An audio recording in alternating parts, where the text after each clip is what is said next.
نبی پاک صلی اللہ علیہ وسلم کی حدیث ہے مسلم میں طبرانی میں، حضور نے فرمایا آؤ میں تمہیں پچھلے زمانے کے ایک ایماندار نوخیز ولی اللہ کی بات سناؤں۔ پچھلے زمانے حضور نے فرمایا پچھلے زمانے میں ایک بادشاہ جادو کے زور پہ حکومت کرتا تھا۔ جب وہ ایک جادوگر اس نے رکھا ہوا تھا تو جادوگر اس کو جادو بتاتا، وہ جادو کے زور پر حکومت کرتا۔ جادوگر بوڑھا ہو گیا تو کہنے لگا بادشاہ کوئی نوجوان میرے پاس بھیج دے، اب میں بوڑھا ہو گیا ہوں، میرا پتہ کوئی نہیں کب مر جاؤں۔ ایک نوجوان کی ڈیوٹی لگائی، بڑا زیرک سمجھدار اپنے رعایا میں سے چن کے جو ذہین فطرت مزاج بچہ تھا وہ اس نے لگایا۔ اللہ کے محبوب علیہ الصلوۃ والسلام فرماتے ہیں بچہ جادو سیکھنے لگا، وقت گزرنے لگا۔ بچہ جب جادو سیکھنے جاتا تو رستے میں ایک راہب بھی تھا جو انجیل جانتا تھا، وہ اللہ اللہ سکھاتا، لوگوں کو حضرت عیسیٰ علیہ السلام کی تعلیمات سے آگاہ کرتا۔ اس نے دیکھا کہ یہاں بھی لوگ اکٹھے ہیں تو وہ بچہ اس راہب کے پاس بھی اٹھنے بیٹھنے لگا۔ اب جب اس کے ساتھ اس کی گفتگو بڑھنے لگی تو اس کو باتوں میں لذت آنے لگی۔ اس نے راہب نے پوچھا کہ تو کون ہے اور کس طرح سے آیا ہے، کیا تیرا معاملہ ہے؟ اس نے کہا جی میں جادو سیکھنے جاتا ہوں، آپ کی باتیں مجھے بڑی اچھی لگتی ہیں۔ اس نے کہا دین سیکھ، جادو سیکھنے والے کافر ہو جاتے ہیں، قرآن و حدیث سیکھنے والوں کو اللہ کامل ایمان عطا فرماتا ہے۔ فرمایا یہ سیکھ۔ بچہ بیٹھنے لگا، اس کے پاس آنے لگا، باتیں دل میں گھر کرنے لگی۔ ایک وقت آیا کہ مسلمان ہو گیا، اور مسلمان کیسے ہوا؟ بچہ کہتا ہے میں تجربہ کر کے ہوا۔ اب میں تھوڑا سا وقت جادوگر کے پاس بھی جاتا اور باقی سارا وقت وہاں بیٹھتا۔ میں ایک دن جا رہا تھا تو رستے میں اژدہا تھا، بہت بڑا سانپ تھا، رستہ روک کے کھڑا تھا۔ یہ حضور نے بیان کی حدیث۔ نبی پاک صلی اللہ علیہ وسلم فرماتے ہیں بچہ کہتا ہے کہ رستے کے اندر سانپ ہے، رستے بند ہے، لوگ چھتوں درختوں پہ چڑھے، ہراش ہے۔ کہتے چھوٹا سا روڑا میں نے اٹھایا تو میں نے کہا اللہ اگر جادوگر سچا ہے تو اسے مار دے۔ چھوٹا سا روڑا میں نے پھینکا، اژدہا کوئی نہ مرا۔ پھر چھوٹا روڑا اٹھایا، میں نے کہا اللہ اگر وہ عالم سچا ہے تو اسے مار دے۔ اب جب میں نے روڑا مارا تو اژدہا مر گیا۔ میرے اندر سے گواہی آئی نہیں دین کی باتیں سچی ہیں، نہیں قرآن کی باتیں اسلام سمجھانے کے لیے عرض کر رہا ہوں، اگرچہ اس دور میں انجیل تھی، اللہ رسول کی باتیں اچھی ہیں۔ کہتے میں مسلمان ہو گیا، اب میں نے راہب کے پاس ہی رہنا شروع کر دیا، جادوگر کے پاس چھوڑ دیا اس بچے نے آنا۔ بادشاہ پوچھتا کہاں زیادہ وقت گزارتے ہو تو وہ بات گول کر دیتا۔ وقت تیزی سے بڑھنے لگا، اللہ نے اس نوجوان میں طاقت پیدا کر دی۔ اب وہ اس کے اندر نا اللہ نے توانائی روحانیت پیدا کر دی، ابھی جوان ہے، 14-15 سال عمر ہے۔ اللہ نے اب جو بیمار بھی آتا وہ دعا کرتا تو اللہ صحت عطا کر دیتا، جو بھی آتا۔ بادشاہ کا ایک درباری تھا، بادشاہ کو پنکھا جلتا تھا، وہ اندھا ہو گیا، کوئی ایسی تکلیف آئی کہ نابینا ہو گیا، بڑے علاج کرائے شفا نہیں ہوئی۔ کسی نے اس بچے کا پتہ بتایا کانوں میں، اس کے پاس گیا تو بچہ کہنے لگا شفا تو ہو جائے گی پر کلمہ پڑھنا پڑے گا، مسلمان ہونا پڑے گا، جس پیغمبر کا میں غلام ہوں تجھے بھی بننا پڑے گا، دین پہ عمل کرنا پڑے گا، اللہ شفا دیتا ہے۔ اس نے کہا تو مجھے کلمہ پڑھا، مجھے شفا دے، میں تیار ہوں۔ اس نے کہا شفا تو اللہ ہی دیتا ہے۔ اس نے اللہ تبارک و تعالیٰ کا ذکر کر کے دعا مانگی، یہ مسلم شریف میں حدیث ہے، طبرانی میں موجود ہے۔ اللہ نے اسے شفا دی، اس نے کلمہ پڑھنا شروع کر دیا۔ یہاں ایک نقطہ لکھا ہے ہمارے علماء نے، کہتے ہیں جب اللہ ولایت عطا کرتا ہے نا تو یہ سفید بالوں والے کا حصہ نہیں ہوتی۔ اگر جوانی میں کوئی آدمی توبہ کر کے تصوف کے راستے پہ چلتا ہے تو سب سے زیادہ ولایت اللہ اسے عطا فرماتا ہے، سب سے زیادہ ولایت اس کے پاس ہوتی ہے۔ ابھی اس کے بال کالے ہیں، چڑھتی جوانی ہے، دعا کی تو اللہ نے، اور حدیث پاک میں موجود ہے کوڑے آتے تو شفا یاب ہو جاتے، اندھے آتے تو شفا یاب، برس والے آتے تو اللہ سے دے۔ جوان ہے، بادشاہ کے پاس وہ واپس گیا، وہ جو آدمی جس کی آنکھیں ٹھیک ہوئی تھی۔ بادشاہ نے پوچھا کہ کیسے شفا ملی؟ تو کہنے لگا میرے رب نے شفا دی ہے۔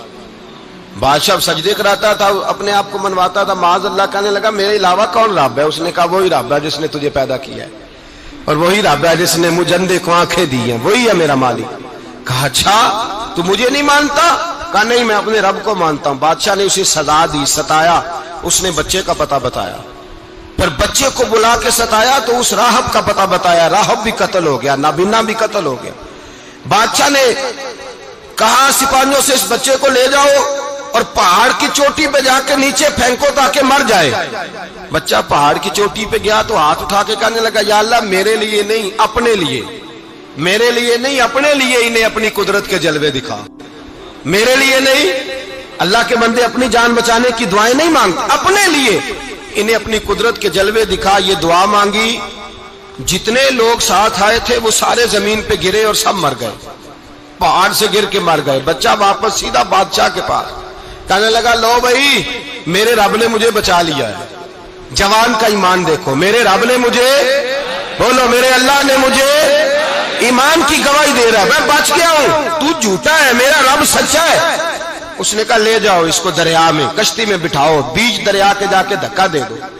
بیٹھے کشتی میں، دریا کے بیچ گئے، اور جب جا کے وہاں اس کو دھکا دینے لگے تو اس نے کہا اللہ میرے لیے نہیں اپنے لیے انہیں اپنی قدرت کے جلوے دکھا. بس ایک طوفان سا آیا، جتنے سپاہی ساتھ آئے تھے ڈوب کے مر گئے. وہ بچہ اٹھا اور سیدھا پھر بادشاہ کے پاس، اسی کے پاس کہنے لگا لو بھائی میرے رب نے مجھے بچا لیا ہے، تیرے پاس آیا ہوں. وہ کہنے لگا تو کیا مصیبت میرے گلے پڑ گئی ہے، کیسے جان چھوٹے گی؟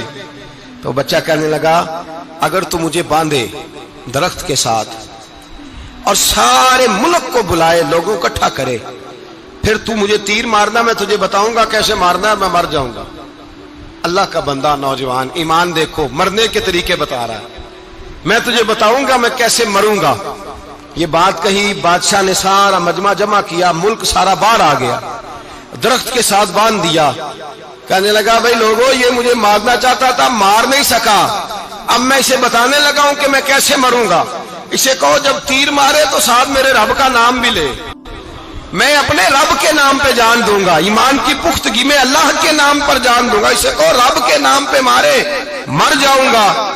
بادشاہ نے اللہ کہہ کے تیر مارا، پیشانی میں لگا، بچے کی روح پرواز کر گئی. جتنا مجمع کھڑا تھا سارا کلمہ پڑھ کے مسلمان ہو گئے، سارے مسلمان ہو گئے سارے. میرے رسول پاک سید عالم صلی اللہ علیہ وسلم نے نوجوانوں کو بتایا جب تمہارے اندر ایمان کی قوت آئے گی تو اللہ تمہاری مدد کرے. فرمایا وہ نوخیز ولی تھا، ابھی جوان رانا تھا، ابھی اس کی پیشانی پر جوانی کے آثار تھے، لیکن اس نے اللہ کو راضی کیا، رب کریم کو راضی. ولایت کا مطلب بڑھاپا نہیں، ولایت کا مطلب وہ نہیں کہ جب بڑا لمبا وقت گزر جائے تو پھر آدمی آئے کہ نہیں اب کیا کرنا ہے، اب مسجد ہی ہے، اب تو اس کے علاوہ گزارا ہی کوئی نہیں.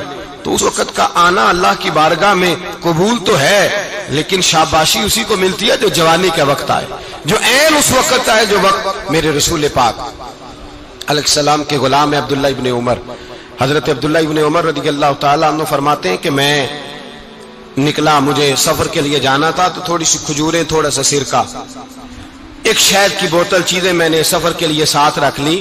میں جب مدینے سے باہر صحرا میں نکلا نا تو رمضان نہیں تھا، غیر رمضان تھا.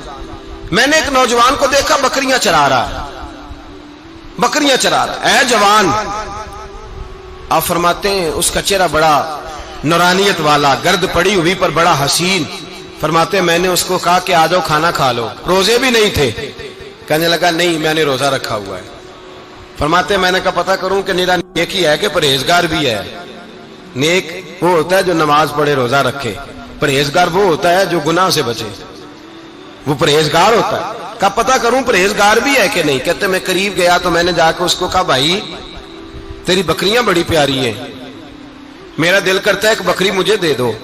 کہتے وہ جوان، غربت بھی، پریشانی بھی، پر دامان توکل کی یہ خوبی ہے کہ اس پر پابند لگے ہوتے ہیں، دھبے نہیں ہوتے. غربت ہے. کہا جناب ایک بکری دے دو. آنے لگا جناب بکریاں میری نہیں، بکریوں کا مالک کوئی اور ہے. کہتے میں نے آزمانے کے لیے کہا کہ بکریوں کے مالک کو کہنا ایک بکری بھیڑیا لے گیا ہے، کہہ دینا بھیڑیا لے گیا ہے. تو کہتے اس نے میری طرف دیکھا، گرد سے اس کے بال لٹے ہوئے، آنکھوں میں روشنی، چہرے پہ اطمینان، لب و لہجے میں ایمان کی طاقت. نوجوان کہنے لگا حضور بکریوں کے مالک کو تو کہہ دوں گا بھیڑیا لے گیا ہے، جب عرش کا مالک پوچھے گا تو کیا جواب دوں گا، اللہ کو کیا جواب دوں گا. کہتے ہیں میں کانپنے لگا اس کی بات سن کے. واپس آیا، جو کام نکلا تھا وہ چھوڑا، واپس لوٹ آیا. میں نے پتا کیا کس کا غلام ہے، پتا چلا فلاں آدمی کا ہے. کہتے میں نے پہلے غلام خریدا، پھر پتا کیا تیرے پاس بکریاں کتنی ہیں، اس نے کہا 400. کہتے میں نے مالک سے ساری بکریاں خریدی، پھر غلام کو بلایا، پھر وہ بکریاں تحفے میں دی، تحفے میں۔ کہنے لگا حضور یہ سارا کچھ مجھے کیسے ملا؟ میں نے کہا تیرا ایمان بڑا پختہ تھا تو میرے رب نے تجھے انعام عطا فرمایا ہے۔